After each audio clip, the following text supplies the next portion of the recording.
everyone. Welcome to another episode of The Accidental Me, The Accidental Us. Today, we have a very special guest, my very good friend, Cherry. Hi. And of course, The Accidental Us, Fatima. Nasalvage na naman po tayo mga kapetals. Tonight, our episode will be about relationship. This is actually my idea because of my two good friends here. Cherry is on her first marriage and it's lasting quite forever. And Fatima, on her first marriage, it's a failed one, but she has found her second heaven. And me, failed marriage, is still searching for my second heaven. Anyway, our topic for discussion tonight will be on how they make it work. What are the lessons learned from the first marriage of Fatima? And things like that. It's mainly focusing on the relationship. So, I will be your host for tonight because I'm the one who hasn't found the forever. Anyway, yung question po natin will be revolving mainly on how they realize that it's the one. So for Cherry, muna tayo mag-focus, is that because I've known them for like 14 years, Yes. right? Since 2006. November 2006, I've known her. So, Lance is her second boyfriend. Yes. And of course, after 7 or 8 years of being boyfriend-girlfriend, now on their 12th year of marriage, right? Yes. Okay. So, how did you know na si Lance na yung the one for you?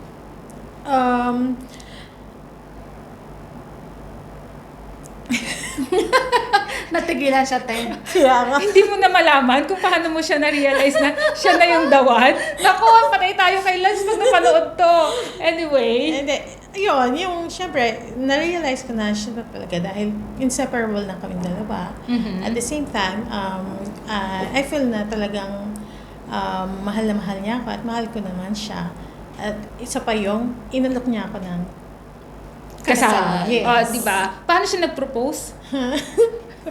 Paano siya nag-propose? Nag-propose siya na nasa bahay lang tayo dun sa Horalands. So, as simple as like that, nung nanggaling siya na Fujairah, nagpunta siya sa bahay, just sa Horalands, tapos, will you marry me? Hindi siya yung tipo Hindi siya grand. Kasi Hindi, doon hindi. naman wala naman yung mga Walang ganun mga eh.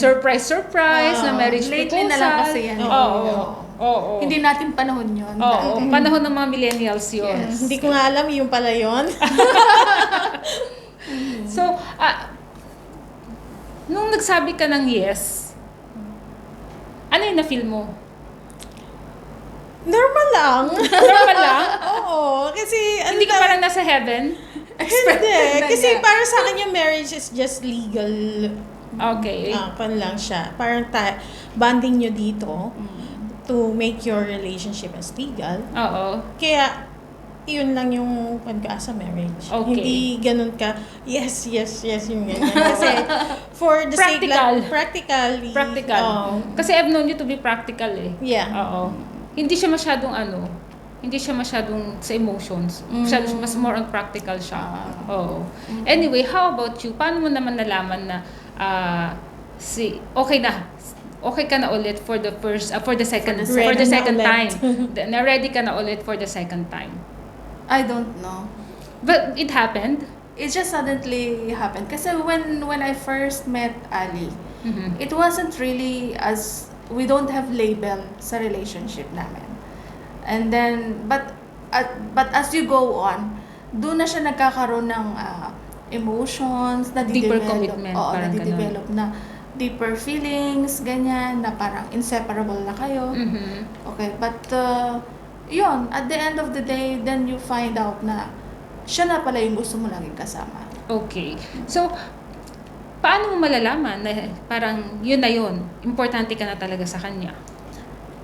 Pagka wala siya sa tabi mo. hinahanap mo na Oo. siya. Something is missing. Mhm. Parang pagkakain ka, you always think about him, kumain na rin kaya siya, 'di ba? If ano yung ginagawa niya this time, 'di ba? Kasi you always worry about him. Not in a sense na hindi ka nagtitiwala, but then in a way na parang kailangan gusto mo na lagi siyang okay. And then it makes you feel good kapag mini-message ka niya. Yes. Okay. Kasi for both of us, parang hindi siya dahil gusto mong bantayan, like what I said, but then it's a matter of like parang gusto mo na kampante kayo, na pareho kayo nakarating sa pinuntahan nyo ng safe, na the next day you are healthy, walang nangyari, di ba? Kasi syempre So, magkahiwalay constant communication is a Yes. must. Yeah. It's a must. Mm-mm. Yeah. Parang before we sleep, we said good night when we wake up, and then when we reach the office, there were some instances, kahit ngayon na matagal na kami, na mag-asawa na kami, there are times malimit ako na nakakalimutan kong mag-message sa kanya na nasa office na ako. So what he's going to do, he will send me a message and then he will tell me like, are you awake? Something like that. Cause for his side, he wants to make sure that everything is okay. Kasi maaga siyang umaalis. Sa inyo hindi applicable yun, no? Kasi magkasama kayo sa office. Oo. Hindi, nagme-message pa rin kami. Yung office. Kahit nasa office na? Oo. Oh, talaga? Oh, sa chatroom natin. Oo. yung pala yun. Hindi, talaga, pag kunyari lunch, kumain ka na ba? Oo. Ano, Okay. ganun. So it's Simple, important, no? It's message. important. Yeah, It's really important. It is really important. Coming from a failed relationship, ano yung tingin mo na you need to adjust to make this second relationship work? I think it's more on like the respect should always be there kasi dapat. Mhm. Okay? Parang saka yung trust Mhm. na whatever you do, wherever you go, kailangan kasama nun may trust at saka respeto. That is the thing that I feel like on the second relationship that is really working out for us. Mhm. Nung boyfriend-girlfriend kasi pa lang kayo, gaano yung, kasi yung mga ibang nanonood sa atin, no, pwedeng nasa girlfriend and boyfriend stage pa lang din sila. Gaano ka-importante yung, lalo na ngayon, maraming social media, di ba? Gaano ka-importante yung open kayo sa isa't isa pagdating sa cellphone? Kasi yung iba, di ba, parang sinasabi nila, cellphone is your personal. If you really trust the person, you don't need to look at the cellphone, di ba? You have to trust as it is, di ba? Gaano ka-importante sa inyo na dapat accessible yung cellphone na isa't isa?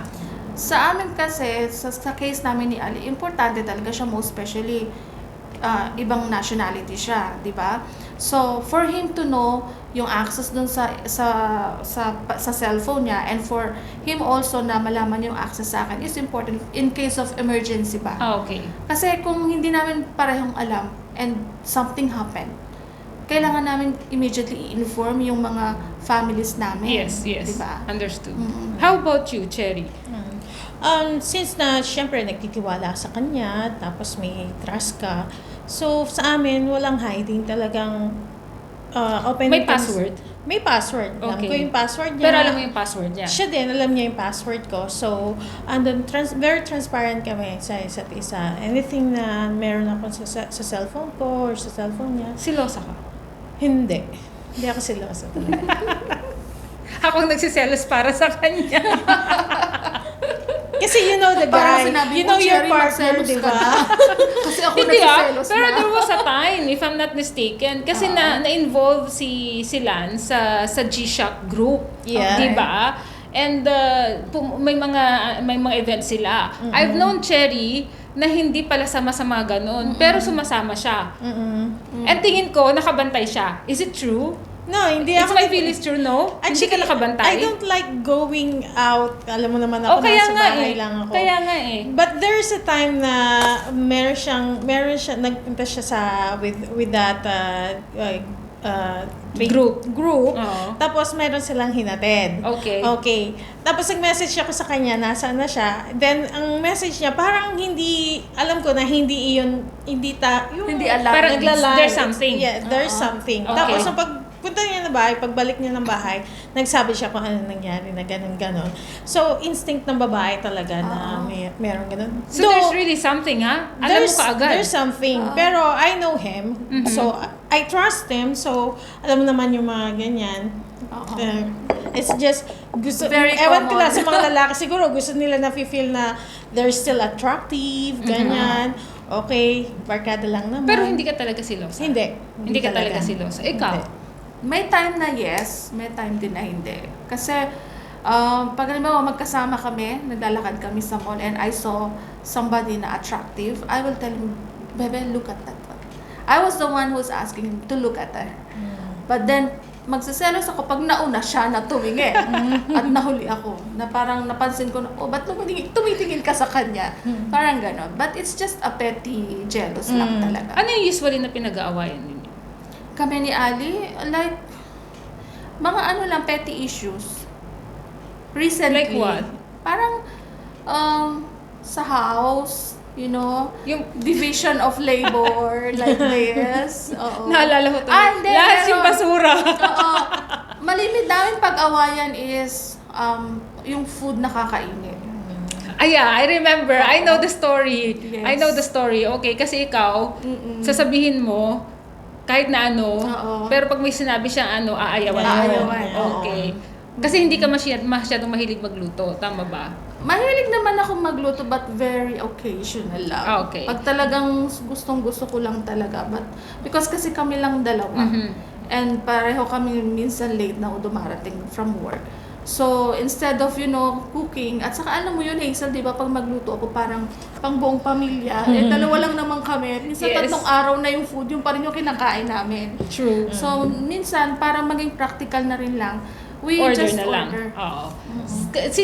Kayo, Che, ano lagi niyong pinag-aawayan? Wala rin ka bagay-bagay. Banter lang. Oo. Hindi kasi kami madalas na, basta wala ka bagay-bagay, naririnig mo naman yon. At kuminsan, kaharap kami, parang sila sabi namin, ayan na naman sila. Konti lang talaga, konti lang. Hindi ko pa sila nakita talaga na nag-away na magkasama. Kasi natutuloy siya sa joke. Oo. Anything na nag-argue kami, hindi nagiging seryoso. Napupunta siya as a joke, joke. after that.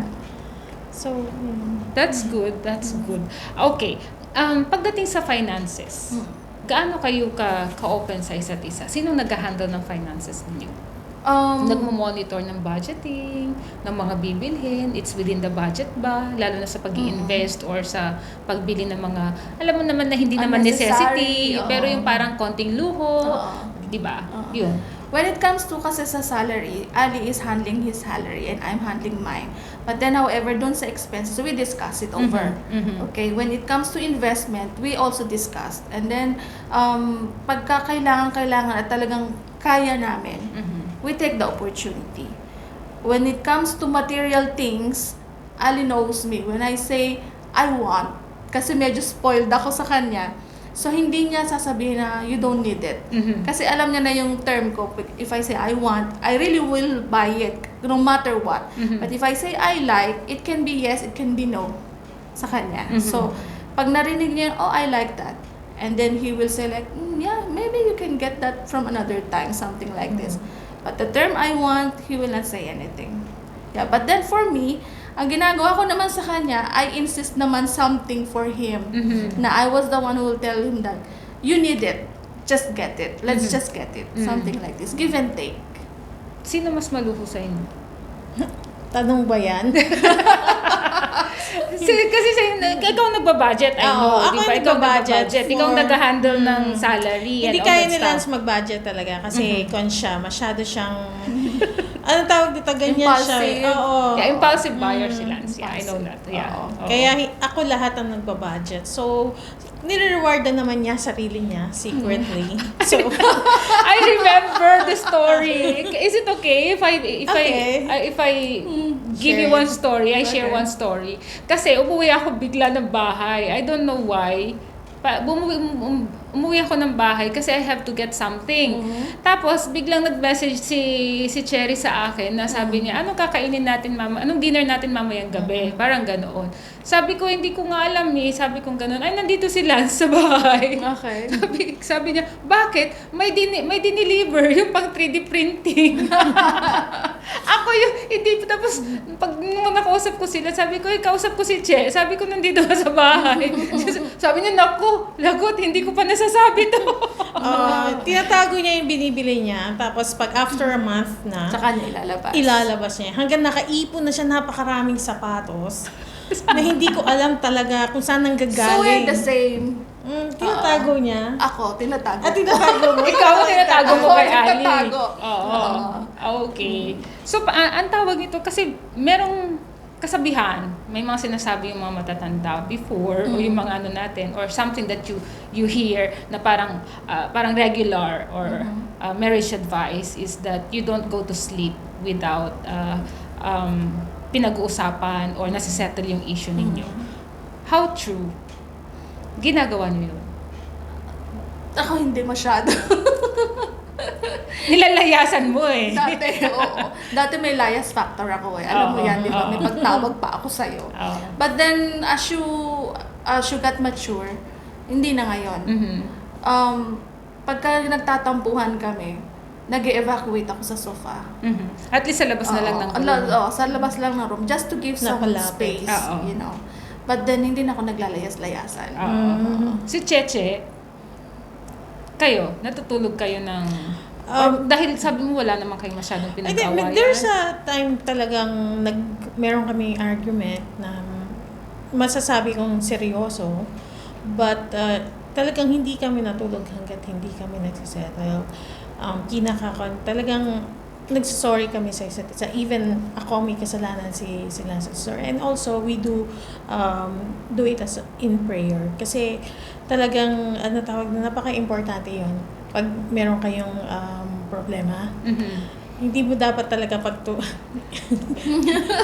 yung paggising mo, galit ka pa rin. Hindi, parang ang hirap, ang bigat-bigat Oo, makatulog. oo. Kahit sabihin mag-lie ka na, nagtutulog-tulugan ka, hindi mo makakaya. Mahirap Mahirap matulog. matulog. Sa totoo lang.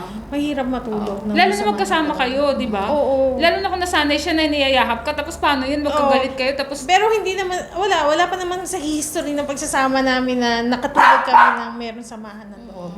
Okay. Wala. Lagi namin sinesettle. Totoo yung sabi-sabi na yon. Okay. Na wag nang hayaan na lubugan ng araw ang yung mga sama ng loob.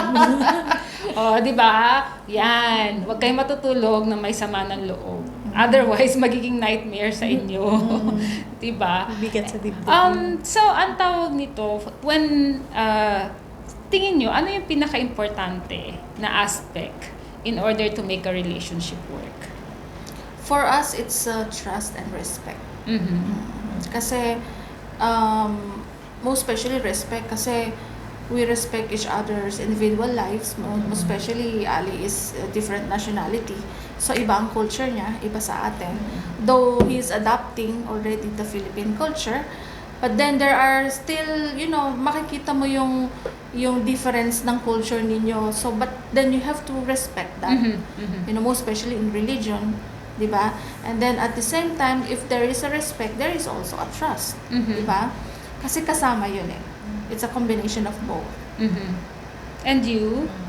As I've said, yung given na nga yung relationship mo, merong andun yung love sa marriage life, then trust, okay, and respect also to each other. And isa pang number one rule din namin pagsasama, never argue about money. Okay. Yan talaga importante. Kahit na ang hirap, minsan meron tayong financially Financial issues, financial issue. Ayun, hindi kami nag-argue about that. Paano As much as possible, though importante talagang pinag-uusapan ng budget, Yes. pero pagdating naglilid kasi siya ng hindi magandang usapan. Yes. So we never talk about yung nag-uumpisa yung argue sa finances. talaga hindi kami Ini-stop mo na lang. Ini-stop namin. Dinadivert mo na lang yung discussion. Yan yung number one talagang in-apply na rule nila sa relationship namin. Never talk about or never argue about money. Okay. So, ibig sabihin, kapag may mga instances paggagawa ng decision about pag-invest, pagbili ng mga ganito, you always talk about it first. And then you decide. Yes. You both decide on this. What will be the priorities. Yeah. Okay. Sandali, parang nawala tuloy ako kasi napaisip ako eh. Kasi, di ba, parang gusto ko lang balikan yung first marriage if it's okay with you. Why it didn't work? Ano sa tingin mo yung... We lost the respect. Okay. And then, when you lost the respect, you fall out of love. Okay. So, yun talaga. Yun talaga. Kasi, sabi ko nga sa'yo, it's a very big factor na mayroong respeto sa isa't isa. Okay, so, if you respect each individual, like the family even, you know, it's importante talaga. But then, if you lose it, eventually, it follows everything. It affects the relationship. Kasi, di ba, mga OFWs tayo. Marami sa atin dito nga, maraming masasan dito sa Dubai, they're on an LDR, long distance relationships. You're both lucky kasi magkasama kayo. For how many years na kayo magkasama? From 2007 up to now. Yeah. Okay, so that's like 13 years. Sila naman ni Cherry, magkasama na kayo since 2006. Dito sa UAE, like, since 2003. O 2003, 2003, okay. If I remember right, di ba si Lance sumunod sa'yo dito? Oo, Sumunod siya? actually meron nga siyang offer nun sa Jordan, pero dinecline niya yun kasi nga gustong-gusto niya magpunta dito sa Dubai. Kasi nandito ka na that time. Oo, di ba haba ng hair? Mahaba naman talaga. Hindi, yun talaga. Marami siyang offer, especially dun nga sa Jordan.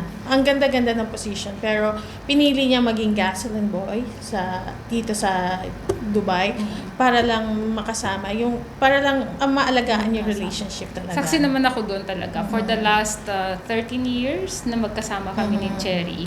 And then first, kami lang ni Cherry, tapos nung nag-asawa sila, tatlo na kami magkakasama, karay-karay ako lagi.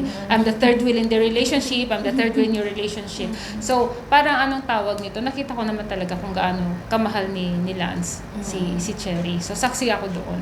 Muntik nga akong maging ninang eh. Muntik akong maging ninang, pero anyway. So, sa mga viewers natin, ano yung talagang maibibigay ninyong advice on how to make a relationship work?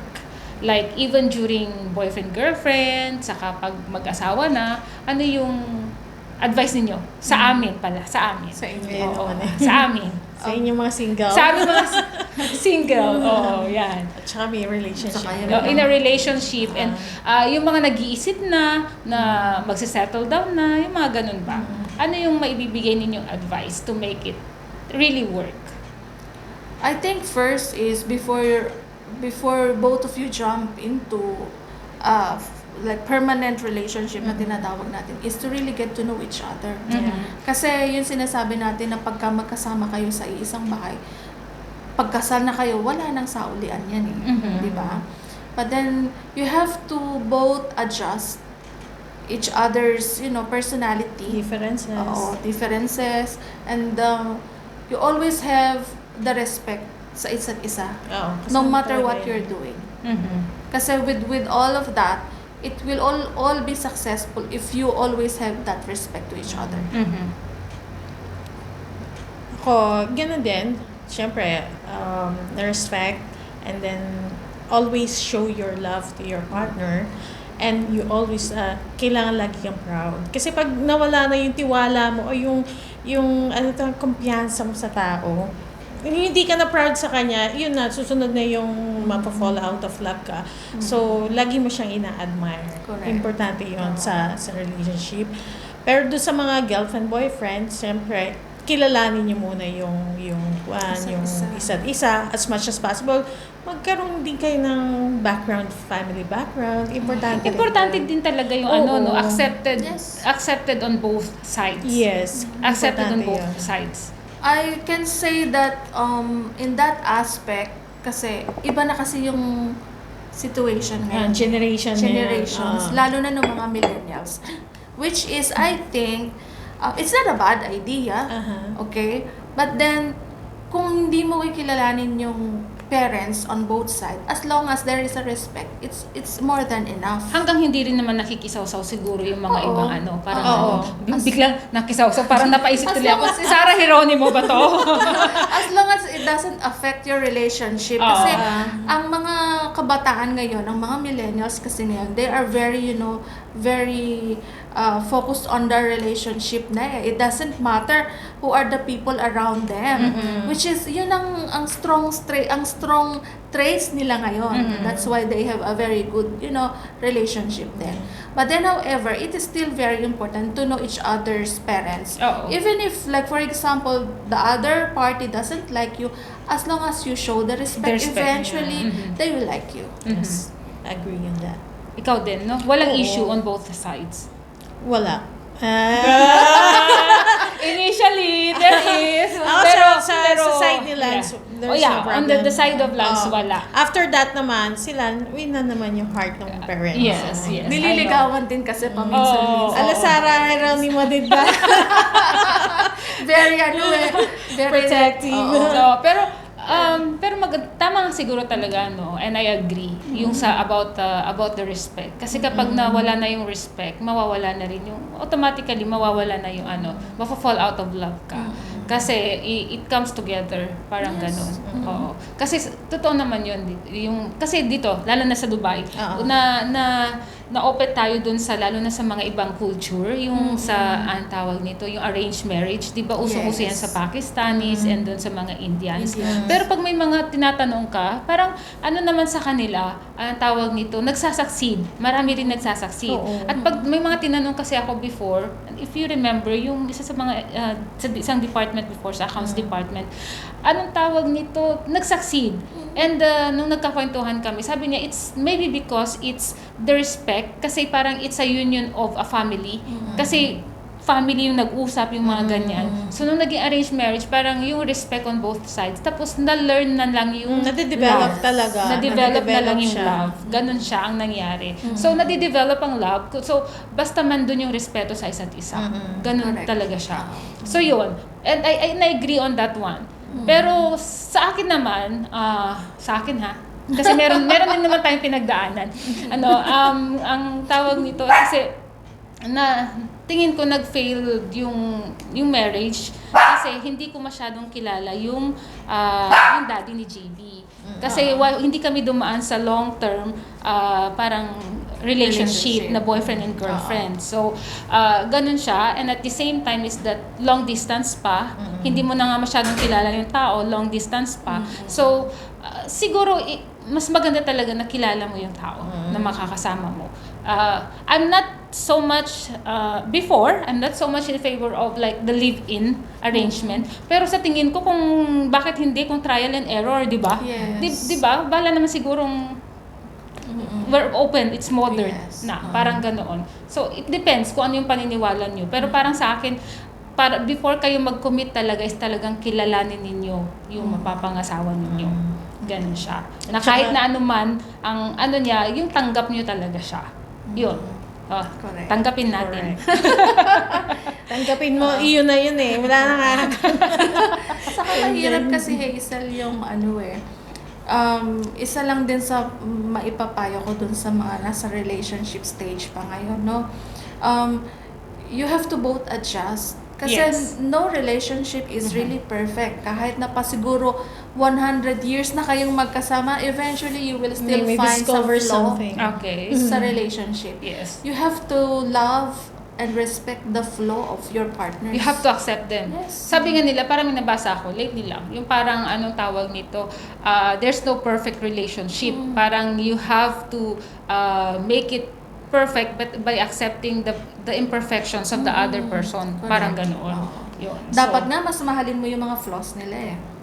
Okay. Yes. Wag lang Rather naman than- yung parang magko-compromise ka masyado. Hindi naman. I Tama mean ba? like, for the fact na Kasi yung iba, when they saw some flaws, parang nata-turn off sila. Okay. It means only that your feelings toward that person is not that deep enough. Okay. Yeah. Ako naman, pag understand. nakakita ako ng negative kan sa kanya, Sinasabi mo? sinasabi ko Kinukorek mo talaga. about it, Okay. Sinasabi ko, Yes. alam mo na nakita ko ganito ka, ayaw ko yun. Sasabi ko sa kanya, ayaw ko ganyan ka. Baka hindi mo nakikita. Kino-correct ko siya. Okay. Then, Kasi strong yung personality ni Oo. Lance, no? Oo. Yun ang napapansin strong ko siya sa kanya. talaga. And he's Ay, ako very hindi. vocal. Oo. He's very vocal. Yan.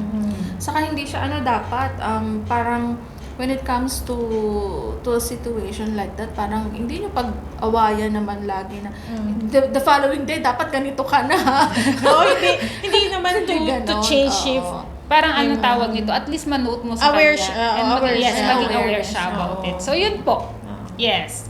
So, our takeaway sa ating mga discussions, sa ating discussions tonight is that when you choose your lifelong partner, is that kilalanin niyo siya mabuti, and there should always be respect and acceptance, full acceptance of that somebody you love. Ganun siya. So, yun po. And I hope you enjoy yung discussion namin tonight. Yeah. And kung meron pa po kayong gustong itanong, baka magkaroon ng part 2, di ba? So, Maybe next time we could invite the guys naman. Yes. Oh, di ba? Oh, why not? Hear their Better. other, Oo, the other side. opinion, Oo. diba? Kasi With di ba? relationship. Maybe they're Kasi good at meron tayong talking mga than us. women's Instinct hindi yung and women's ano. talk, yung Oo. anong tawag nito, di ba? Meron tayong mga ganyan. Oo. For sure meron din mga boys talk, di ba? Kailangan, So oo. sige, Let's why see. not, di ba? Invite natin sila. next time. Okay, next time. Next. Ali and Lance. I will sit down with them.